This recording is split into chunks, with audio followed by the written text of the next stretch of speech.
Hi hello నమస్తే welcome to విజయ మా ఊరు ఆడియో బుక్స్ ఛానల్. నేను విజయలక్ష్మిని. ఫ్రెండ్స్, నవల స్రవంతిలో డాక్టర్ సి ఆనందరామం గారి సంపెంగ పొదలు నవల ధారావాహికగా మీకు అందిస్తున్నాను కదా. మరి ఈరోజు సంపెంగ పొదలు నవల ధారావాహిక 5వ భాగం వినిపించబోతున్నాను. మరి ఆలస్యం చేయకుండా కథలోకి వెళ్ళిపోదాం పదండి.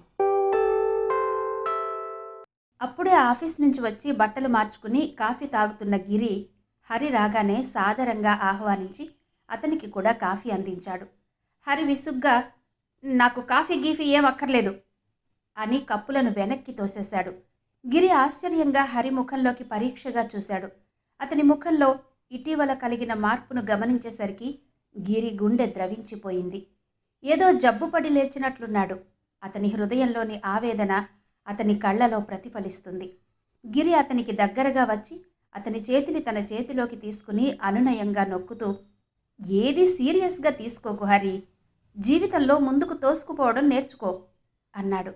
హరి గిరి చెయ్యి విదిరించి, ఇక మీదట మంచి మర్యాద కూడా సీరియస్గా తీసుకోకపోవడం నీ దగ్గర నేర్చుకుంటాలే అన్నాడు. గిరి ఆశ్చర్యంగా అతని వంక చూసి, నీ ధోరణి ఇవాళ తమాషాగా ఉంది హరి అన్నాడు. అవును, ముఖం ఎదురుగా ఆప్యాయత నటించి వెనకాల గోతులు తవ్వడం నాకు చేత కాదు. ఈ మాటలతో గిరి ముఖం గంభీరంగా మారిపోయింది. నిదానంగా అన్నాడు, ఎవరి గురించి మాట్లాడుతున్నావు హరి? విషయమేంటి? నాకు అత్యంత ఆత్మీయులు అనుకున్న వాళ్లే నాకు అంతులేని క్షోభను కలిగిస్తుంటే నేనెవరితో చెప్పుకోను? హరి కంఠం గద్గదికమైంది. గిరి గుండెలు కలుక్కుమన్నాయి. తన అంతరాంతరాలలోని రహస్యం హరికి తెలిసిపోయిందా? హరి కుర్చీలో వెనక్కి చేర్లబడ్డాడు. అలసటతో, ఆవేదనతో, రోషంతో, అవమానంతో అతని కళ్ళు మండుతున్నాయి. కానీ గిరి, నేను నమ్మలేకపోతున్నాను. ఇదంతా నీకు తెలిసే చేస్తున్నావా, తెలియక చేస్తున్నావా? విపరీతమైన వేగంతో స్పందించే గుండెలను అణిచిపెట్టి సమాధానం చెప్పక ఇంకా హరి చెప్పే మాటల కోసరం ఎదురు చూడసాగారు గిరి. అతని ముఖం పాలిపోయింది. అపరాధిలా కళ్ళు వాల్చుకున్నాడు. వణికే పెదిమలను బలవంతంగా పళ్లతో నొక్కి ఉంచాడు. తీవ్రతరమైన ఒకానొక ఉద్రేకాన్ని బలవంతంగా నిగ్రహించుకుంటున్న లక్షణాలు అతనిలో స్పష్టంగా కనిపిస్తున్నాయి. అప్పటి గిరి ముఖము, అతని మౌనము హరిలోని అసహనాన్ని ఉచ్చస్థాయిని చేర్చాయి. ప్రసాద్ చెప్పిన మాటలు అతని మనసును పుండులాగా బాధించిన గిరి మీద గల విశ్వాసం ఆ మాటలను నమ్మనీయలేదు. ఇందులో ఏదో అసత్యం ఉండాలి, ఎవరో పొరపడి ఉండాలి అని తనని తాను ఓదార్చుకోవడానికి ప్రయత్నించాడు.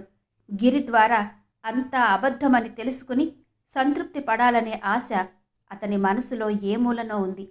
కానీ ఇప్పటి గిరి మౌనము, తన మాటలను వింటూ అతడు అనుభవిస్తున్న సంక్షోభము హరి అనుమానాలను దృఢం చేసింది. అణచి ఉంచుకున్న అతని ఆవేశం కట్టలు తెగింది. విపరీతమైన రోషంతో వణికిపోతూ లేచి నుంచున్నాడు. నువ్వు దుర్గను ప్రేమిస్తే అందులో తప్పులేదు. కానీ నీ ప్రేమ కోసం దాని జీవితం నాశనం చేద్దామనుకుంటున్నావా? నీ ప్రేమ నిజమైనదైతే నువ్వు ప్రేమించిన వాళ్ల నైత్యాన్ని కోరుకుంటావు, నీ స్వార్థాన్ని చూసుకోవు. దుర్గా ప్రస్తుత సంసార పరిస్థితిని చక్కదిద్దడానికి ప్రయత్నించడానికి మారుగా నీ స్వప్రయోజనానికి వాడుకుంటావా? చుట్టుపక్కల అందరూ మిమ్మల్ని గురించి అనుకుంటున్నారని అది దుర్గకు అవమానకరమని అయినా ఆలోచించలేదే? చిచి, ఇంత నీచుడు అనుకోలేదు. ఇక మీదటైనా నా మీద దయదలచి అక్కడకు వెళ్లకు, నా ప్రార్థనను మన్నించు. ఈ మాటలు పూర్తి చేయడము, హరి గబగబా బయటకు నడవడము ఒక్కసారే జరిగాయి. గిరి తన దిగ్భ్రాంతిలో నుంచి తేరుకునేసరికి హరి అక్కడ లేడు. గిరి తన మనసులోనైనా హరికి గాని ఉమకు గాని ద్రోహం తలపెట్టకపోయినా హరి తనదిగా భావించిన ఉమనే తను ఆరాధించడం ఒక దోషంగానే భావించాడు. దీనికి తోడు ఉమ కూడా తన పట్ల అనురాగాన్ని చూపడం, హరిని తిరస్కరించడం అతనికి మరింత బాధ కలిగించింది. ఉమ తనను నిర్లక్ష్యం చేసి హరిని చేసుకుని ఉంటేనే హాయిగా ఆనందించేవాడు గిరి. ఉమ తిరస్కారానికి హరి అనుభవిస్తున్న వ్యధకు తానే బాధ్యుడైనట్టు అతని అంతరాత్మ అల్లరి పెడుతుంది. తన ప్రాణమిత్రుడైన హరి ఆవేదనకు, అందులో తన కారణంగా కలిగిన ఈ నిరాశను నిర్మూలించవలసిన బాధ్యత తనదేనని కూడా అనుకున్నాడు గిరి. దుర్గ విషయంలో హరి వేరొక విధంగా భావించగలడనే అనుమానం గిరికి ఏ కోశానా లేదు. అందుకనే హరి ఉద్రేకంగా సంభాషణ ప్రారంభించగానే అతడు ఉమ విషయమని భావించాడు. అతని అపరాధిత హృదయం హరి ముందు సంకోచంతో ముడుచుకుపోయింది. మాట్లాడడానికి నోరు రాలేదు. తల ఎత్తి మిత్రుని చూసే ధైర్యం కూడా లేకపోయింది గిరికి. ఒక్కసారిగా దుర్గ ప్రస్తావన వినగానే దిగ్భ్రమ చెందాడు గిరి. అంటే హరి మనసులో ఈ అభిప్రాయం ఎప్పటి నుంచో ఉందన్నమాట. తన పెళ్లి గురించి హరి ప్రశ్నించినప్పుడు తానిచ్చిన సమాధానం ఈ ఊహను బలపరిచి ఉండాలి. అయ్యో హరి! తన ప్రాణమిత్రుడైన హరి మనస్సంక్షోభానికి గిరికి కూడా చాలా బాధ కలిగించింది. ఎలాగైనా హరి దిగులునంతా కడిగివేయాలి. దుర్గ సంసారం చక్కబడాలి. దుర్గను తన చెల్లెలిలాగా అభిమానిస్తున్నానని హరి అర్థం చేసుకోవాలి. ఈ పనులు తన వల్ల అవుతాయా? అన్నిటికంటే తనకు హరికి మధ్య ఎంత స్వల్ప విభేదాలైనా రావడం గిరి సహించలేకపోయాడు. వెంటనే వెళ్ళి అసలు సంగతి వివరించి హరితో మనస్పర్ధలు లేకుండా చేసుకోవాలని అతని మనసు ఆత్రపడసాగింది. ఆ సమయంలో హరి క్లబ్బులో ఉంటాడని ఊహించి అక్కడకు వెళ్ళాడు. క్యారమ్స్ ఆడుతున్న హరి గిరిని చూడగానే బోర్డు వదిలేసి అక్కడి నుంచి లేచి గిరి ముఖమైనా చూడకుండా తన మోటార్ సైకిల్ మీద వెళ్ళిపోయాడు. గిరి శూన్యమైన మనసుతో తను వెనుతిరిగాడు. అప్పుడే కన్ను మూతపడుతున్న సమయంలో తలుపు చప్పుడయ్యేసరికి ఎక్కడలేని విసుగు వచ్చింది ఉమకు. అంతలోనే సర్దుకుంది. విసుక్కునేందుకు వచ్చిందా తానీ ప్రదేశానికి? కళ్ళు నులుపుకుంటూ లేచి వెళ్ళి తలుపు తీసింది. గిరి నవ్వుతూ లోపలకు ప్రవేశించాడు. విద్యుత్ ప్రసారిత ప్రదేశంలో నిలువబడినట్టు ఉమ సర్వ శరీరము చంచలించింది. గిరి అని అస్పష్టంగా, మత్తుగా, గాఢంగా తనలో తాననుకుంటూ అతని గుండెల మీద వాలిపోయింది ఉమ. అప్రయత్నంగా గిరి చేతులు కూడా ఉమను చుట్టివేశాయి. ఉమ సర్వాంగాలు గిరి గిరి అని పిలుస్తున్నట్టుగా తోచింది గిరికి. తన హృదయానికి అత్యంత సమీపంగా ఉన్న ఆమె హృదయం ఎన్నో మహాకావ్యాలను తన హృదయానికి అందచేసింది. యావత్ ప్రపంచము శూన్యమైనట్టు, ఆ శూన్యంలో తామిద్దరూ మాత్రమే ప్రకాశిస్తున్నట్టు భావించింది గిరికి. అంతలోనే స్పృహనీయుడైనాడు గిరి. తనను చుట్టిన ఉమ చేతులను మృదువుగా సడలించి దూరంగా తొలగి, ఇదేమిటి ఉమా అన్నాడు. ఉమ ముఖం ఎర్రబడింది. అవును, ఇదేమిటి? తను గిరిని ఎంత ఆరాధిస్తున్నా ఒక్కనాడైనా అతనితో హద్దులు మీరి మాట్లాడింది లేదు. అతని అభిప్రాయం కూడా తెలుసుకోకుండా తానిలా తేలిపోయిందేంటి? వంచిన తల ఎత్తలేకపోయింది ఉమ. అయినా జరిగిన దానికి ఆమెకు కష్టం కలగలేదు. ఉచితమో అనుచితమో యావత్ జీవితము తలుచుకుని మురియడానికి ఒక్క క్షణమైనా ప్రసాదించాడు తనకు భగవంతుడు. తన స్త్రీ జన్మ సార్థకమైంది. అప్రయత్నంగా తనను చుట్టిన గిరి చేతుల నుండి తన శరీరానికి వ్యాపించిన మధురిమ ఎన్ని జన్మలకు సరిపోదు? తల వంచుకుని తెర్రబారిన చెక్కిళ్లతో, అర్ధనిమీలిత నేత్రాలతో, అనురాగపూర్ణమైన మందహాసంతో తన ఎదురుగా నిలవబడిన ఉమను చూసి గిరి హృదయం బావురుమంది. నేనెంత దురదృష్టవంతుడను అనుకోకుండా ఉండలేకపోయాడు. మీరు చాలా అలసినట్టున్నారు, నేనలా తిరిగి వస్తాను అన్నాడు గిరి. ఉమ కంగారుగా, లేదు లేదు, నేనేం అలసిపోలేదు, పొద్దైపోయింది, ఇంకా నిద్రేంటి అంది. నిజంగానే ఆమె అలసట అంతా ఎగిరిపోయింది. ఒకవేళ పడుకున్నా తానింక నిద్రపోగలదా? మీరు డ్యూటీకి ఎన్ని గంటలకు వెళ్ళాలి అన్నాడు గిరి. న్యాయంగా 9 గంటలకు, కానీ ఎప్పుడంటే అప్పుడు పిలుపు వస్తూనే ఉంటుంది. బొత్తిగా విశ్రాంతి ఉండదనుకుంటానే అన్నాడు గిరి. ఉమ తలెత్తి గిరి వంక అదోరకంగా చూసి నవ్వింది. విశ్రాంతి ఉండకూడదనేగా ఇక్కడికొచ్చింది అంది. గిరి గుండెల్లో గుచ్చుకుందా నవ్వు. తన భావోద్వేగాన్ని అణుచుకోలేక ముఖం తిప్పుకున్నాడు. మీకు స్నానానికి ఏర్పాటు చేస్తానాగండి అంటూ ఉమ లోపలికి వెళ్ళబోయింది. స్నానమేంటి? ముఖం కూడా కడుక్కోలేదు. అయితే ముఖం కడుక్కోవడానికి వేడినీళ్ళు పెడతాను. మీకెందుకు శ్రమ? పనివాళ్ళు లేరా? ఇక్కడ అందరూ పనివాళ్లే. ఒక హాస్పిటల్ సర్వెంటే వస్తుంది, కానీ ఇంకా చాలా ఆలస్యంగానే వస్తుంది. అయినా మీకు వేడినీళ్ళు పెట్టడం నాకు శ్రమ? ఇంతకంటే ఆనందం కలిగించేది ఇంకొకటి ఉండదు. ఈ మాత్రం అదృష్టం కోసం ఎన్ని జన్మలైనా తపస్సు చేస్తాను. గిరి ఇంకేమీ మాట్లాడలేదు. క్షణక్షణానికి అతని హృదయం వశం తప్పుతోంది. ఉమను గాఢంగా పొదువుకుని తనలో లీనం చేసుకోవాలనే తీవ్రమైన ఆకాంక్షను అతి నిగ్రహంగా అణగద్రొక్కుంటున్నాడు గిరి. అతని సర్వ ఉద్రేకాలకు ఒకటే మంత్రం, ఉమా హరి సొత్తు, హరి ప్రణయిని.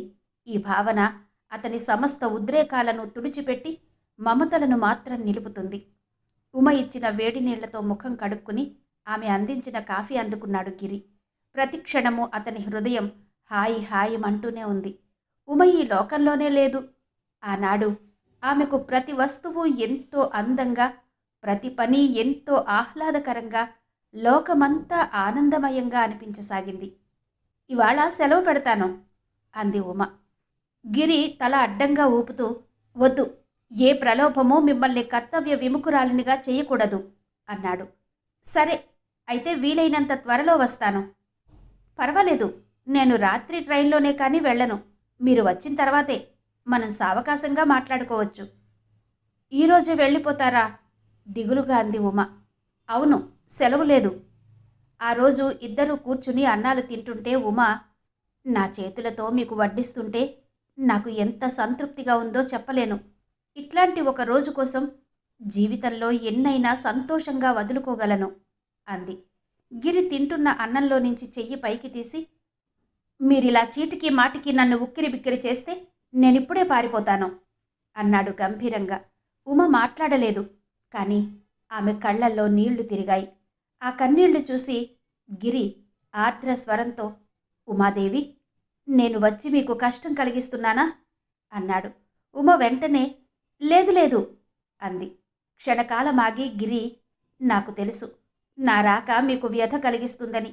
అయినా తప్పనిసరి కారణం వల్ల వచ్చాను. రాకపోవడానికి ఏమాత్రం వీలున్నా వచ్చేవాడిని కాను అన్నాడు. ఉమ నవ్వింది. అట్లాంటి తప్పనిసరి కారణాలు కలగడం నా అదృష్టం. లేకపోతే ఈ మాత్రం భాగ్యానికి కూడా నోచుకోకపోయేదానిని. అయినా ఏమిటా కారణాలు? కుతూహలంగా అడిగింది ఉమ. మీరు డ్యూటీ నుంచి వచ్చాక చెబుతాను. హడావిడిగా మాట్లాడే విషయాలు కావు అన్నాడు గిరి. ఉమ ఆశ్చర్యంగా అతని వంక ఒక్కసారి చూసి ఊరుకుంది. ఉమ హాస్పిటల్కు వెళ్ళగానే టేబుల్ మీద ఉమ ఫోటోగ్రాఫ్ తీసి గట్టిగా గుండెల కదుముకున్నాడు గిరి. తన తలపు మాత్రంతో పులకితురాలయ్యే స్త్రీని, తన సేవే జీవితానందమనుకునే స్త్రీని, తాను మానసికంగా శారీరకంగా అతి గాఢంగా వాంఛించే స్త్రీని తానై వదులుకునే దురదృష్టం ఏ పురుషుడి జీవితంలోనైనా తటస్థపడుతుందా? భారంగా కనులు మూసుకున్నాడు గిరి. రైలు ప్రయాణం వలన అలసట అతనిని త్వరలోనే నిద్రాదేవి ఒడిలోకి చేర్చింది. చూస్తూ ఉండగానే ఉమ అందమైన పూలమాలగా మారిపోయింది. ఆ మాలలోని ప్రతి పువ్వు ఎంతో అందంగా సువాసనలీనుతుంది. గిరి ఎంతో ఆప్యాయంగా ఆ మాలను తన మెడలో ధరించబోయాడు. అంతలో హరి దీనంగా రోదిస్తూ, రోషంగా బెదిరిస్తూ ఆ మాల కోసం చేతులు జాపాడు. గిరి వదలలేక కష్టంగా ఆ మాలను హరి చేతికి అందించాడు. కానీ ఆ మాల హరి చేతిలో నిలవక జారిపోతుంది. హరి ఉక్రోషంతో దాన్ని నలిపివేస్తున్నాడు. గిరి విలవిలలాడిపోతున్నాడు. అంతలో ఆ మాల హరి చేతిలో నుంచి జారిపోయింది. ఎక్కడికో అగాధంలోకి పడబోతున్న ఆ మాల కోసం ఆతృతగా ఉమా అంటూ గిరి కూడా అగాధంలోకి దూకాడు. ఉలిక్కిపడి కనులు తెరిచాడు గిరి. అతని చేతులు తన మీదకు వంగిన ఉమను గట్టిగా పొదివి పట్టుకున్నాయి. అతని సర్వాంగాలకు చెమటలు పట్టాయి. సిగ్గుపడి ఉమను వదిలి లేచి కూర్చుని కళ్ళు నులుముకున్నాడు గిరి. ఉమ లేచి నుంచుని, నన్ను కలవరిస్తున్నారేంటి అంది. ఆమె కళ్ళు సంతృప్తిగా నవ్వుతున్నాయి. అతని తలగడ పక్కనే ఉన్న తన ఫోటోను చూసి ఉమ స్వర్గలోకాలలో తేలిపోయింది. గిరి హృదయంలో తనకు స్థానముంది. అతడేదో కారణం వలన కావాలనే తనకు దూరంగా ఉంటున్నాడు. కలవరించానా అన్నాడు బిడియంగా గిరి. అవును, నేనొచ్చి చాలాసేపు అయింది. నిద్రపోతున్న మిమ్మల్ని లేపడం ఇష్టం లేక ఊరుకున్నాను. ఇంతలో మీ పెదిమలు అస్పష్టంగా కదిలాయి. ఇంత చలిలో శరీరమంతా చెమట పట్టింది. నేను కంగారు పడి మిమ్మల్ని లేపబోయేసరికి మీరే లేచి ఉమా అంటూ గట్టిగా నన్ను పట్టుకున్నారు. గిరికి తనకు వచ్చిన కల గుర్తుకొచ్చింది. నవ్వుకున్నాడు. మనసులోని భావనలను అనుసరించే కలలు వస్తాయి. ఉమా అతనికి కాఫీ అందించింది. ఇక్కడ మంచి హోటల్ అయినా లేదు. స్వీట్స్ దొరుకుతాయి, కానీ అవి ఏమంత బాగుండవు. కొంచెం సేపు ఆగి ఏదైనా తయారు చేస్తాను అంది. ఏ వద్దు, మీరు వంటలో లీనమైతే నేను ఉండే ఈ కాసేపటిలోనూ ఎవరితో మాట్లాడను? పైగా నాకిప్పుడు ఆకలిగా లేదు. ఉమ ఇంకా వాదించకుండా ఊరుకుంది. ఆమెకు కూడా అతడు చెప్పబోయే విషయాలని వినాలని చాలా కుతూహలంగా ఉంది. గిరి ముఖం కడుక్కుని తయారయ్యి, అలా బయటకు పోయి మాట్లాడుకుందాం అన్నాడు. అలాగే, కానీ మీరు కోటు వేసుకుని మఫ్లర్ చుట్టుకోండి, లేకపోతే వచ్చేసరికి గడ్డ కట్టుకుపోతారు. ఉమా తలమీదుగా వంటి నిండా కాశ్మీర్ శాలువా కప్పుకుంది. లోపల స్వెట్టర్ వేసుకుంది. అయినా చలికి ఆమె శరీరం కొద్దిగా వణకడం గమనించి గిరి నవ్వుతూ, ఇంకా ఇక్కడి వాతావరణం మీకు అలవాటు కాలేదా అన్నాడు. ఏ, మీకప్పుడే అలవాటయిందా? మేం మోటు వాళ్ళం, వడగళ్ళు కురుస్తున్నా నిప్పులు కురుస్తున్నా సహించగలం అన్నాడు. అది మోటుతనం కాదు, మీ ఓర్మి అంది ఉమ. గిరి నవ్వి ఊరుకున్నాడు. వాళ్ళిద్దరూ నడుస్తుంటే దారిలో ఒకచోట చిన్నపిల్లలు ఆటలాడుకుంటున్నారు. అందులో 3 ఏళ్ల పిల్లవాడు ఒక పుల్ల ముక్కను తుపాకీగా చేసుకుని గురి పెడుతున్నట్టు అభినయించి నోటితో ఢామ్ ఢామ్ అంటున్నాడు. ఆ దృశ్యం గిరికి కూడా చూపించి, ఉమా, ఈ చైనా వాళ్ళు ఎంత పుణ్యాత్ములో చూడండి. మన దేశంలో 3 ఏళ్ల పసివాడి దగ్గర నుంచి 100 ఏళ్ల ముసలమ్మ వరకు ఇంతటి చైతన్యాన్ని కలుగు చేశారు. నిద్రపోతున్న మనలను మేల్కొలిపారు. మన స్వాతంత్రపు విలువను ప్రతి ఒక్కరూ గుర్తించేలా చేశారు. ఇంతటి ఉపకారం మన మిత్రులు కూడా చెయ్యలేరు అంది. మీరు అసలైన హిందువులా మాట్లాడారు. కీడులో కూడా మేలును గమనించడం హైందవుల లక్షణం అన్నాడు గిరి. నిజమే, ఏ జాతికైనా కొన్ని సామాన్య లక్షణాలుంటాయనుకుంటాను. తమ లోపాలను తాము గుర్తించగలిగే ఆత్మ పరిశీలన, వాటిని ఒప్పుకోగలిగే స్థైర్యము, త్యాగదీక్ష, విపరీతమైన ఉద్రేకము, ఆరంభశూరత్వము, నిర్లక్ష్యము, అలసట మన జాతి సామాన్య లక్షణాలనిపిస్తుంది నాకు అంది ఉమ. గిరి ఆలోచిస్తూ నడవసాగాడు. అక్కడ ఒక భవనం వైపు చూపిస్తూ ఉమా, అదిగో అదే మా మిలిటరీ హాస్పిటల్. ఇక్కడ అత్యవసరమైన కొంత ట్రీట్మెంట్ జరిగాక జోర్హాట్ పంపిస్తాము. లేకపోతే స్థలం సరిపోదు. ఈ సైనికుల మధ్య మా మనసు కూడా విచిత్రంగా ఉత్తేజమవుతుంది. ప్రతివారి మనసులోనూ ఒకటే కోరిక, తన దేశం సంరక్షించుకోవాలని. మృత్యుముఖంలో ఉన్న ఏ ఒక్కడినైనా ఏం కావాలని అడిగినప్పుడు యుద్ధరంగంలో ఉన్న తన తోటి సైనికులకు తగిన సౌకర్యాలను అన్ని విధాలుగా కలిగించవలసిందిగా కోరుకుంటాడే గాని ఏ ఒక్కడు తన కుటుంబాన్ని గురించైనా తలవడు. తమ తోటి సైనికులే తమ కుటుంబం, దేశ సౌభాగ్యమే తమ సౌభాగ్యం అన్నట్టు ఉంటారంతా. ఏమాత్రం కోలుకున్నా మళ్ళీ వెంటనే యుద్ధరంగానికి పరిగెత్తాలని ఆత్రపడతారు. మేము విశ్రాంతి తీసుకోవాలని హెచ్చరించినా వినిపించుకోరు. వీరి త్యాగనిరతి ముందు, వీరి కష్టాల ముందు మనము మన కష్టాలు ఎంత అల్పమైనవో అనిపిస్తుంది. కారణం ఏదైనా ఇక్కడికి వచ్చి వీళ్ల కోసం నేను చెయ్యగలిగింది చేస్తున్నందుకు నాకు చాలా తృప్తిగా ఉంది అంది ఉమ. కానీ అక్కడ మీకోసం మీ తల్లిదండ్రులు ఎంత క్షోభిస్తున్నారో, హరి ఎంత వ్యధపడుతున్నాడో ఆలోచించారా? మొన్న హరి చెప్పాడు, మీ అమ్మగారి ఆరోగ్యం ఏమీ బాగులేదట. అహర్నిశలు మీ గురించిన ఆలోచనలతో బెంగతో ఆవిడ మంచం ఎక్కేలాగా ఉన్నారట. మీ నాన్నగారు సరే సరి, ఆయన ప్రతివారితో మీ ప్రస్తావన తేకుండా ఉండలేరు. మిమ్మల్ని తలవని క్షణముండదు అన్నాడు గిరి. తన తల్లిదండ్రుల ప్రస్తావన వచ్చేసరికి ఉమ కళ్ళలో నీళ్లు తిరిగాయి.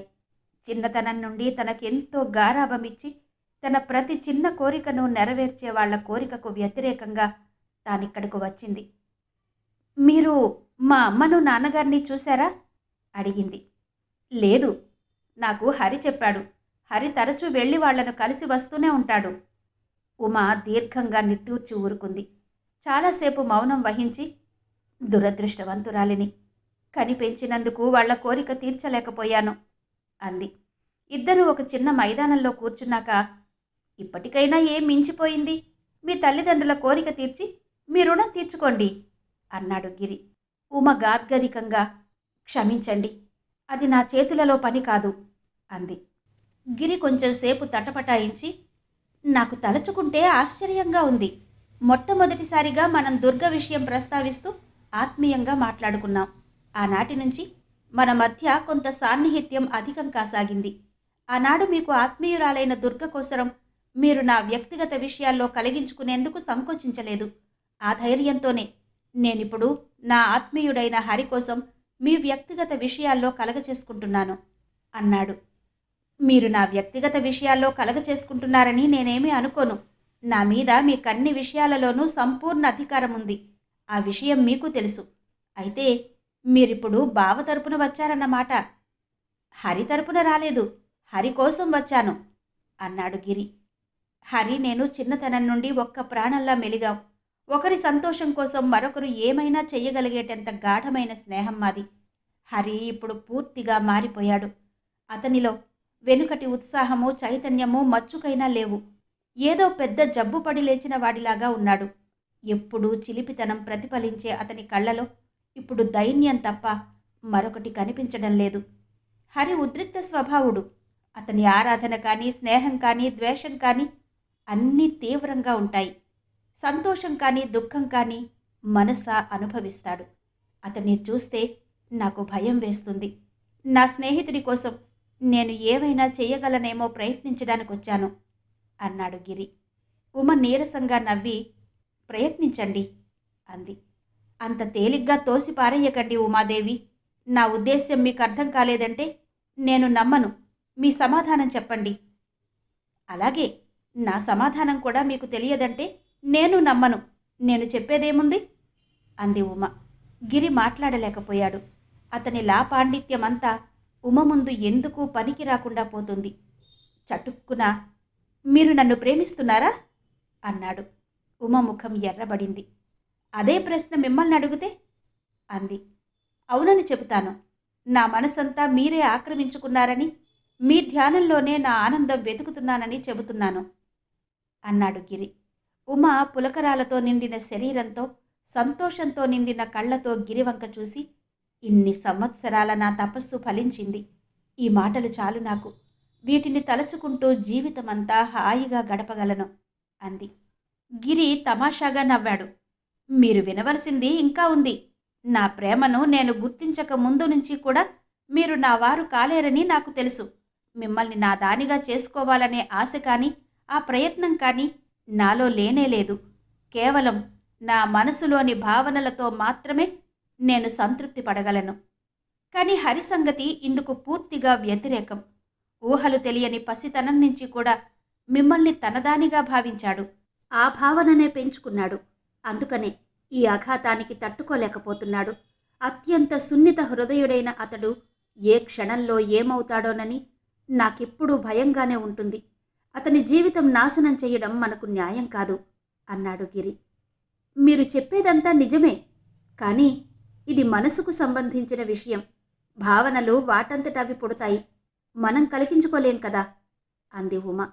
అవును, మన మనసులోని కోరికలకు వ్యతిరేకంగా కూడా కొన్నిసార్లు మనం ప్రవర్తించవలసి వస్తుంది. అది మన కర్తవ్యం. అంటే మీరనేది హరి మీద నాకు ప్రేమ లేకపోయినా అతడిని వివాహం చేసుకుని నా కర్తవ్యం నిర్వహించమనా? అవును, కానీ అందువల్ల ఎవరికి సుఖం? మీరర్థం చేసుకోవడం లేదు ఉమాదేవి. హరి మిమ్మల్నెంత గాఢంగా ప్రేమించాడో మీకంటే నాకెక్కువ తెలుసు.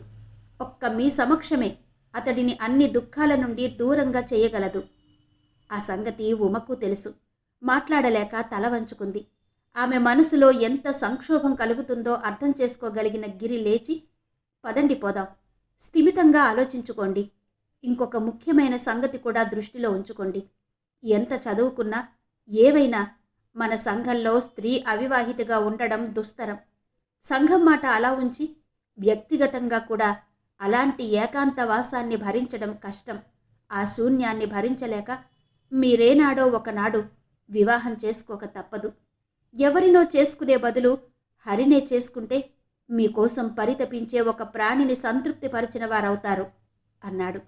ఎంతో గంభీరంగా ఉన్న అతని మాటలు ఉమ మనసులో అంతవరకు రేగుతున్న ఆనంద తరంగాలను పూర్తిగా అణచివేశాయి. వెలవెలపోతున్న ముఖంతో, అంటే మీరు అని సందిగ్ధంగా ఆగిపోయింది. నన్ను క్షమించండి ఉమాదేవి.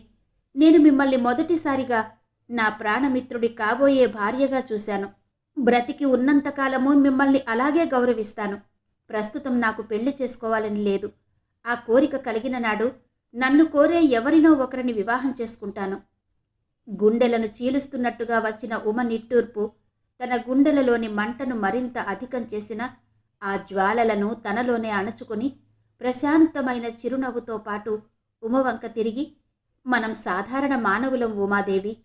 రాకూడని ఆలోచనలు మన మనసులోకి అనేకం వస్తూనే ఉంటాయి. కానీ వాటికి లొంగిపోకుండా మన మార్గంలో మనం నడవగలిగినప్పుడే మన మానవత్వం సార్థకమవుతుంది అన్నాడు. ఉమ సమాధానం చెప్పలేదు. లోకమంతా కటిక చీకటిగా ఉందామెకు. ఇంటికి రాగానే హోల్డాల్ చుట్టుకుంటున్న గిరిని చూసి సంభ్రమంగా, ఇప్పుడే వెళతారా అంది ఉమ. సెలవు లేదు. అయినా ఇక్కడ ఉండి మీకు మరింత క్షోభ కలిగించడం తప్ప నేను చెయ్యగలిగిందేముంది? ఉమ నిలువెల్లా వణుకుతున్న శరీరంతో లేచి వచ్చి గిరి దగ్గర వాలిపోయింది. గిరి సంభ్రమంగా, ఛీ ఉమాదేవి, లేవండి, ఇందుకు నేను అర్హుడిని కాను అన్నాడు. కానీ ఉమ లేవలేదు. అతని పాదాలపై ఉమ కళ్ళలో నుండి ఆగకుండా స్రవిస్తున్న కన్నీరు అతని పాదాల మీద పడుతున్నది. ఈ ఒక్క కోరిక తీర్చుకొనివ్వండి, ఇందువల్ల కలిగే పుణ్యాన్ని నా ఒక్కదానికే అంది. గిరి కరిగిపోయాడు. పాపపుణ్యాల సంగతి కాదు ఉమా. సరే, మీ జీవితం శుభప్రదం కావాలని ఆశీర్వదిస్తున్నాను అని ఆమె శిరస్సుపై చెయ్యి వేసి నిమిరాడు. గిరి లేవదీయాలని ఎంత ప్రయత్నించినా కొన్ని క్షణాల వరకు ఉమ అతని చెంత నుంచి లేవనేలేదు. తరువాత లేచి ముఖం కడుక్కుని తను తయారై నేను కూడా స్టేషన్కొస్తాను అంది. ప్రశాంతంగా ఉన్న ఆమె ముఖంలోకి చూస్తూ ముగ్ధుడై గిరి రండి అన్నాడు. నన్ను మీరు అని పిలవడమెందుకు, నువ్వు అని పిలవలేరా అంది ఉమ. నాకు లేని హక్కును వినియోగించుకోవడానికి ప్రయత్నించడమెందుకు అన్నాడు గిరి. ఉమ సమాధానం చెప్పలేదు. ట్రైన్ ఎక్కుతూ ఏం నిశ్చయించుకున్నారు అని అడిగాడు చివరిసారిగా గిరి. ఉమ తల వంచుకుని రేపే బావకుత్తరం వ్రాస్తాను, కానీ నా ఉద్యోగం నేను చేసుకోవడానికి బావ అంగీకరిస్తేనే మా వివాహం జరుగుతుంది అంది. గిరి సంతృప్తిగా నిట్టూర్చాడు. ట్రైను కదలబోయే సమయానికి ఉమ తన చెయ్యి అందించింది గిరికి. గిరి ఆ చెయ్యి అందుకుని ఆప్యాయంగా నొక్కి విడిచిపెట్టాడు. కాలచక్రంలా రైలు కూడా అమితమైన వేగంతో దూసుకుపోతోంది. దుర్గకు నెల తప్పిందనే వార్త అందరికీ సంతోషాన్ని కలగచేసింది. ఇక శంకర్ గర్వానికి హద్దులు లేవు. గిరి వచ్చి హెచ్చరించిన దగ్గర నుండి అతనిలో పరివర్తన కలగసాగింది. అన్నిటికంటే తన సంసారంలో నిత్యము కలిగే చికాకులు అతనే భరించలేకపోతున్నాడు. దుర్గ తనను గాఢంగా ప్రేమిస్తుందని శంకర్కు తెలుసు. గిరి మాటల వల్ల తానా ప్రేమను పోగొట్టుకుంటున్నానేమోనని భయం శంకర్లో కలిగింది. కానీ తన సర్వశక్తులు కేంద్రీకరించుకుని తానొక మనిషిగా నిలబడాలని ప్రయత్నించిన దుర్గ తన ప్రయత్నం విఫలం కాగా ఒక విధమైన నిర్లిప్తతను అలవరుచుకుంది. ఇప్పుడు ఆమె శంకర్ ఆప్యాయతకు పొంగిపోవడమూ లేదు, అతని నిరాదరణకు కృంగిపోవడమూ లేదు. శంకర్ దుర్గను ప్రసన్నురాలినిగా చేసుకోవడానికి శతవిధాలా ప్రయత్నించాడు. కానీ ఆమెలో నిజమైన చైతన్యం తీసుకుని రాలేకపోయాడు. శంకర్ నిజమైన ఆప్యాయతతో పలకరించిన దుర్గ అది నిజమని నమ్మలేకపోతుంది. ఆమెకు ప్రతీదీ కృత్రిమంగానే కనిపిస్తుంది. దుర్గకు 7వ నెల ప్రవేశించింది. సావిత్రమ్మ వచ్చి సూడిదలు చేసి దుర్గను తీసుకెళ్లబోయింది. శంకర్ అభ్యంతర పెట్టాడు. దుర్గను చాటుగా గదిలోకి పిలిచి, నిన్ను విడిచి ఉండలేను దుర్గా, పోనీ పురుడు ఇక్కడే పోసుకుంటేనే అన్నాడు. దుర్గ నమ్మలేనట్టుగా చూసింది అతని వంక. అట్లాంటి మాటలు విని ఎన్నో యుగాలైనట్టుగా ఉంది దుర్గకు. తీరా వెళ్లబోయే సమయానికి దుర్గకు కూడా తానింకా శంకర్ను ఎంతగా ప్రేమించేది అర్థమైంది. శంకర్ను విడిచి 5-6 నెలలుండాలనే భావనను ఆమె తట్టుకోలేకపోతుంది. నిద్రిస్తున్న ఆమె హృదయం కొద్దిగా కనులు విప్పింది. శంకర్ మెడ చుట్టూ చేతులు వేసి గుండెల మీద తల ఆంచి, నాకు వెళ్ళాలని లేదు, కానీ అమ్మ కష్టపెట్టుకుంటుంది. ఈ కొంచెం రోజులు ఓపిక పట్టండి, మీ బాబుతో సహా తిరిగి వస్తాను అంది. వీల్లేదు, నువ్వెలా వెళ్తావో చూస్తాను అన్నాడు శంకర్ చటుక్కున. దుర్గముఖం వెలవెలపోయింది. అతని మెడను చుట్టిన ఆమె చేతులు అప్రయత్నంగానే సడలిపోయాయి. ఇంతేనా అన్నట్టు శంకర్ వంక చూస్తూ నిలబడింది. శంకర్కు తన పొరపాటు తెలిసి వచ్చింది. సరే వెళ్ళు అన్నాడు. అన్నాడే కానీ అతని ముఖంలో విసుగు స్పష్టంగా కనిపిస్తుంది. దుర్గతో మరేమీ మాట్లాడకుండా బయటకు వెళ్ళిపోయాడు. దుర్గకేమీ తోచలేదు. సావిత్రమ్మ దిగాలుగా హాల్లో కూర్చుంది. దుర్గ బయటకు రాగానే, ఏం దుర్గా, నువ్వు రావా, ఇక్కడ నీకెవరు చేస్తారు అంది. దుర్గ తల్లి ఒడిలో తలపెట్టుకుని మౌనంగా కూర్చుంది. శంకర్కు తాను వెళ్లడం ఇష్టం లేదు. వెళ్ళకపోతే తల్లి ఎంతో బాధపడుతుంది. వెళ్ళక తనూ ఉండలేదు. శంకర్లో ఏ పరివర్తన కోసం ఇన్నాళ్ళు తపస్సు చేసిందో ఆ పరివర్తన కనిపించి కనిపించకముందే పరిస్థితులిలా వచ్చాయి. ఛీ, తనంత దురదృష్టవంతురాలు ఇంకెవ్వరూ ఉండరు. సావిత్రమ్మ కూతురి తల నిమురుతూ, ఏరి కోరి చేసుకున్నారు. ఎంతో సుఖపడతారని అనుకున్నాను. ఎందుకమ్మా మీకీ కలతలన్నీ? అంది. నా దురదృష్టానికి ఇంకా వేరే వ్యాఖ్యానాలెందుకమ్మా?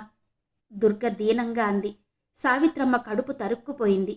దుర్గ చూడడానికి చాలా బలహీనంగా ఉంది. దీనికి తోడు 7వ నెల. ఆమెను అక్కడ వదిలివేయడం సావిత్రమ్మకెంత మాత్రమూ ఇష్టం లేదు. ఈ కలతలన్నీ అవే సర్దుకుంటాయి. నువ్వు బయలుదేరు అంది. దుర్గ కూడా నిశ్చయించుకుంది. కొన్నాళ్లు తన తల్లి ఒడిలో, తను పుట్టి పెరిగిన ప్రదేశంలో మసిలి రావాలని దుర్గ కూడా తహతహలాడుతుంది. దుర్గ తన సామానులన్నీ సర్దుకుంటుంటే శంకర్ మనసులో మండసాగింది. తనను విడిచి వెళుతున్నదనే బాధ కంటే తన మాట కాదని వెళుతున్నదనే బాధ అతనికి అధికం కాసాగింది. ఎంత అణుచుకుందామన్నా అతనిలో ఏదో కసి పెరుగుతుంది. దుర్గ దగ్గరగా వచ్చి, అవును, మనసులో ప్రేమ లేని వాళ్లను ఎవరు కట్టిపడేసి ఉంచగలరు అన్నాడు. దుర్గ ఒక్కసారి తలెత్తి చూసి మళ్ళీ మాట్లాడక తన పని తాను చూసుకోసాగింది. నాలాంటి చదువుకోని వాడి దగ్గర నీకేం తోస్తుంది? అక్కడికి వెళితే హాయిగా అందరూ నీలా చదువుకున్న వాళ్ళు నాలా మోటుగా మాట్లాడక చక్కగా సంస్కారంగా మాట్లాడతారు. నీకు హాయిగా ఉంటుంది. దుర్గ లేచి బీరువా తాళం చెవులు శంకర్ చేతికిచ్చి, జాగ్రత్త అంది. శంకర్ ఆ తాళాలు విసిరికొట్టి, నాకెందుకు అన్నాడు. అయితే అత్తగారికిస్తాను అని దుర్గ వెళ్ళిపోయింది. శంకర్ మనసు మరింత కుతకుతలాడుతోంది. ఏదో ఉడుకుమొత్తనము, ఏదో కసి, ఏదో అశాంతి. ఈ దుర్గ ఇలా తయారయ్యిందే. కొంచెం సేపటి వరకు దుర్గ మళ్ళీ వస్తుందేమోనని ఎదురు చూడసాగాడు. ఆమె ఎంతకు రాకపోయేసరికి తానే దుర్గా అని పిలిచాడు. దుర్గ వచ్చింది. పిలిచారా? అవును, నీకు తొందరగా నా నుంచి విరగడైపోవాలని ఉంది. కానీ నేను మాత్రం నిన్ను వదలలేకపోతున్నాను. నీకిష్టం లేకపోయినా నా కోసమైనా కాసేపు నా దగ్గర కూర్చో. ఈ శ్రమ ఇంకొంచెం సేపు పడు అన్నాడు. దుర్గ మాట్లాడక వచ్చి శంకర్ పక్కన కూర్చుంది. శంకర్ రోషంగా, ఏ మాట్లాడవే అన్నాడు. చాలా రోజులకు దుర్గ పకాలన నవ్వింది. ఆమెలో మళ్ళీ చిలిపితనం ప్రవేశించింది. ఏం మాట్లాడాలో కూడా మీరే చెప్పండి అంది. శంకర్ త్రాచుపాములా బుసలు కొడుతూ అటు ఇటూ పచార్లు చేస్తూ, నువ్వు ప్రయాణం మానడానికి వీల్లేదా అన్నాడు. వీల్లేదు. శంకర్ నిర్ఘాంతపోయాడు. క్షణకాలం దుర్గ ముఖంలోకి చూసి, అయితే అనుభవిస్తావు అన్నాడు. దుర్గ లేచి వెళ్ళి రోళ్లకర్ర పట్టుకొచ్చి శంకర్ చేతికిచ్చి, ఆ అనుభవించేదేదో తొందరగా అనుభవింపచెయ్యండి, మళ్ళీ ఎన్నాళ్లకో అంది. శంకర్ కళ్ళు ఎర్రబడ్డాయి. అతనిలోని పశుత్వమంతా ఒక్కసారిగా విజృంభించింది. నీ మీద ప్రేమ ఉన్నన్నాళ్ళు, నువ్వు నాదానివనుకున్నన్నాళ్ళు నిన్నలా శిక్షించను. వెళ్ళు, ఇక నీకు నాకు ఏ సంబంధమూ లేదు. అక్కడ నీ మొగ స్నేహితులందరూ నీకోసం ఎదురు చూస్తూ ఉంటారు. పరిగెట్టు. శంకర్ పళ్ళు పటపట నూరాడు. దుర్గ పైకి ఎంత బింకంగా నుంచుందో లోపల ఆమె గుండెలంతా పగిలిపోతున్నాయి. అక్కడి నుంచి అతి నిగ్రహంతో బయటకు వెళ్ళి తల్లి ఒడిలో పడి బావురుమంది. లాభం లేదమ్మా, ఏం లాభం లేదు. నీకు నేను కూతురిననే మాట మరిచిపో అంది. సావిత్రమ్మ గుండె కలుక్కుమని, చిచి, అవేం అప్రాచ్యపు మాటలు అంది. అంతలో కామేశ్వరమ్మ అక్కడికొచ్చింది. నువ్వు మరీ పిచ్చిదానివమ్మా దుర్గా. వాడేదో నిన్ను విడిచి ఉండలేక వెళ్ళవద్దంటే ఇలా గందరగోళ పడతావేంటి? ఇంకొకరైతే మురిసిపోయేవారు. బొత్తిగా వెర్రి మాలోకం. వాడితో 2 మంచి మాటలు మాట్లాడి ప్రయాణంకా. తెలివి తక్కువగా రొష్టు పెట్టుకోకు అంది కామేశ్వరమ్మ. ఎంత జరిగినా దుర్గ ప్రయాణం మానుకోకపోవడం శంకర్ మనసులో జ్వాలలు లేచాయి. తానొక ఆడదాని ముందు ఓడిపోతున్నాడు. తన భార్య తనను లెక్క చెయ్యకుండా వెళ్ళిపోతుంది. దుర్గ వెళ్ళబోయే ముందు శంకర్ దగ్గరకు వచ్చి, వెడుతున్నాను అంది. నాకు చెప్పాలా? అది నా ధర్మం. ఓహో, నీకు ధర్మం కూడా తెలుసు. ఎప్పుడక్కడికి పోయి అడ్డు అయిపు లేకుండా ఇష్టమొచ్చిన వాళ్లతో ఊరేగుదామా అని చూస్తున్న దానవు నీకిక్కడ కాలెలా నిలుస్తుంది? అంతవరకు నిగ్రహించుకున్న దుర్గ ఇక ఓర్వలేకపోయింది. మీరీ మాటలు నిజంగా అనకపోతే నేను వీటినసలు మనసుకు పట్టించుకోనక్కర్లేదు. నిజంగానే అంటే నేనసలు ఇక్కడ ఉండవలసిన అవసరమే లేదు. మీ ప్రేమ స్వరూపం అర్థం చేసుకోలేకపోతున్నందుకు క్షమించండి. కానీ నా ఆరోగ్యం ఏమీ బాగుండలేదు. నాకు విశ్రాంతి కావాలి. అత్తగారు అన్ని విధాలా సహాయం చేస్తున్నా నేను స్వాతంత్రంగా ఆమెను సహాయం కోరలేను. న్యాయంగా ఈ పరిస్థితుల్లో మీరే నన్ను ప్రోత్సాహపరిచి పంపించవలసింది పోయి వెళ్ళవద్దని పంతం బట్టి కూర్చుంటే నేనేం చెయ్యాలి? నీ మాటను నేనెప్పుడూ గౌరవిస్తాను. కానీ మీ మాట కోసం ఈ పరిస్థితుల్లో నా ఆరోగ్యం నాశనం చేసుకునేటంత స్వార్థ త్యాగిని కాలేకపోయినందుకు మన్నించండి అంటూ అక్కడ నిలబడకుండా వెళ్ళిపోయింది దుర్గ. పుట్టింటికి వచ్చిన దుర్గకు 2-3 రోజుల వరకు స్వర్గంలో ఉన్నట్టు అనిపించింది. కానీ 4వ రోజు నుంచి ఏమీ తోచలేదు. ఏదో దిగులు వెలితి ఆమెను క్రమ్ముకుంటున్నాయి. గిరి తనకు కనబడకపోవడం ఆ దిగులును మరింత అధికం చేసింది. దగ్గర 8 నెలలవుతోంది గిరిని చూసి. ఇంతకాలం కనబడకుండా ఎన్నడూ లేడు. వంట్లో కులాసాగా లేదా? ఎందుకో గిరి ప్రస్తావన తేగానే హరి అన్నయ్య మండిపడుతున్నాడు. తల్లినడిగితే తనకు తెలియదంది. ఒకసారి తనే వెళ్ళి చూసి వద్దామని బయలుదేరింది దుర్గ. అది గమనించి హరి ఎక్కడకు అన్నాడు. దుర్గ అమాయకంగా గిరి దగ్గర కన్నయ్య, నాకు కనిపించి 8 నెలలవుతుంది. ఎలా ఉన్నాడో చూసి వద్దామని అంది. ఏ బెంగ పెట్టుకున్నావా? కఠినంగా అన్నాడు హరి. అతని స్వరంలోని కాఠిన్యానికి తెల్లబోయింది దుర్గ. అవును, నాకేం తోచడం లేదు. 8 నెలల క్రిందట నా దగ్గరకు వచ్చి తేజ్పూర్ వెడుతున్నానని చెప్పాడు. అంతే, మళ్ళీ కనబడలేదు. ఏంటి? గిరి తేజ్పూర్ వెళ్ళాడా? హరి గర్జించాడు. హరి ముఖంలో వ్యక్తమవుతున్న ద్వేషానికి కసికి దుర్గ వణికిపోయింది. ఆమెకు ఏమీ అర్థం కాలేదు. అన్న ముఖంలోకి చూస్తూ నిలుచుండిపోయింది. దుర్మార్గుడు, నీచుడు, నమ్మక ద్రోహి, నిలువెల్లా విషం, రోగ్. నా దగ్గర వీడి ఆటలు. స్నేహంలో ప్రాణం పెట్టినట్టే ద్వేషంతో ప్రాణం తీస్తానని తెలియదు. నిజంగా హంతకుడిలాగే ఉన్నాడు హరి. దుర్గ భయంగా, ఎవరిని గురించి అన్నయ్యా అంది. హరి విసురు దుర్గ మీదకు తిరిగింది. ఎంత నంగనాచివి తల్లి! అసలు ఆ వెధవని మళ్ళీ మీ ఇంట్లో ఎందుకు అడుగు పెట్టనిచ్చావు? నువ్వు వాడిని పెళ్లి చేసుకున్నందుకు చాలా సంతోషిస్తున్నాను. కానీ ఈ చదువెందుకు? వాడు స్వార్థపరుడు. నీ సంసారంలో కలతలు రేపి నీ మనసుని బలహీనం చేసి నిన్ను లొంగ తీసుకోవాలని చూస్తున్నాడు. ఇక్కడ ఉమ దగ్గర ప్లాన్ వేస్తున్నాడు. ఇప్పుడు అర్థమవుతుంది వాడి కౌటిల్యమంతా. చండాలుడు. వాడి మూలంగానే నా ఉమ నాకు కాకుండా పోయింది. ఇది కాకుండా తేజ్పూర్ కూడా వెళ్ళొచ్చాడు. మనందరి జీవితాలు నాశనం చేస్తేనే కాని ఈ రాక్షసుడికి నిద్ర పట్టదులా ఉంది. తీయని చిరునవ్వుతో, మెత్తని మాటలతో ఒక్కొక్కళ్ళని బుట్టలో వేసుకుని అందరి గొంతుకలు కోస్తున్నాడు. దుర్గా చెవులు మూసుకుంది. ఆందోళనతో ఆమె స్వరం కంపించింది. కాదన్నయ్యా, నువ్వు పొరపడుతున్నావు. గిరి షటప్! దుర్గ మాటలు పూర్తి కాకుండానే విరుచుకుపడ్డాడు హరి. అతని మీద నీకు పెరిగిన వ్యామోహంలో నువ్వు సరిగా ఆలోచించలేకపోతున్నావు. నాకు సరిగ్గా 7-8 నెలల క్రిందట ఉమ దగ్గర నుండి ఒక ఉత్తరం వచ్చింది. తనకు నన్ను వివాహం చేసుకోవడానికి ఏమీ అభ్యంతరం లేదని, కానీ తన ఉద్యోగానికి మాత్రం ఈ వివాహం ఆటంకం కాకూడదని వ్రాసింది. నాకేం తెలుసు ఇదంతా ఈ వెధవ పన్నాగమని. నా మీద ప్రేమతోనే ఉమ ఇలా వ్రాసిందనుకుని, నీ ఉద్యోగం వల్ల మన ఇద్దరికీ సుఖం లేదు, నువ్వక్కడ తేజ్పూర్లోనే ఉండదలుచుకుంటే మనం పెళ్లి చేసుకుని ప్రయోజనం లేదు, కావాలంటే ఇక్కడే ఉద్యోగం చెయ్యవచ్చు అని సమాధానం వ్రాశాను. మళ్ళీ ఉమ దగ్గర నుండి ఉత్తరమే లేదు. నా మీద అభిమానంతో మొదట ఉత్తరం వ్రాస్తే కదా మళ్ళీ సమాధానం వ్రాయడానికి. ఈ దరిద్రుడు అక్కడకు వెళ్ళి చెప్పిన ఉపాయం ఇది. నా సమాధానం ఎలాగో ఇలా ఉంటుందని వాడికి తెలుసు. నా నోటితోనే కాదనిపించుకుని ఉమను స్వాధీనం చేసుకోవాలని వాడి ఎత్తు. ఛీ! ఇట్లాంటి నీచుడిని చిన్నతనం నుంచి ప్రాణ స్నేహితుడిగా చూశాను. వీడి కోసం ఏం చెయ్యమన్నా సంతోషంగా భావించాను. నా దురదృష్ట దేవత వీడి రూపంలో నా నెత్తి మీద ఉందని తెలుసుకోలేకపోయాను. దుర్గ ఏమీ మాట్లాడలేకపోయింది. ఆమె అంతరాత్మ గిరి ఉత్తముడని గోల పెడుతుంది. కాని చికాకులతో కలత పొంది తన ప్రణయ వైఫల్యానికి క్షోభించే హరికి అసలు విషయం ఎలా అర్థమవుతుంది? దుర్గా, సీరియస్గా చెబుతున్నాను. ఇక మీదట నువ్వు ఆ గిరి పేరు ఎత్తినా, వాడిని కలుసుకోవడానికి ప్రయత్నించినా నీకు నాకు ఏ సంబంధం ఉండదు. అన్నగా నా మీద నీకేమాత్రమైనా గౌరవం ఉంటే ఆ గిరిని పూర్తిగా మరచిపో. నా కోపం కొద్దీ చెప్పడం లేదు, నీ మేలు కోరి చెబుతున్నాను. దుర్గా లోపలకు పోయి సోఫాలో కూలబడింది. క్షోభతో ఆమె హృదయం కుమిలిపోయింది. తన అశాంతిని భరించలేక ఇక్కడకు వస్తే ఇక్కడ ఇది.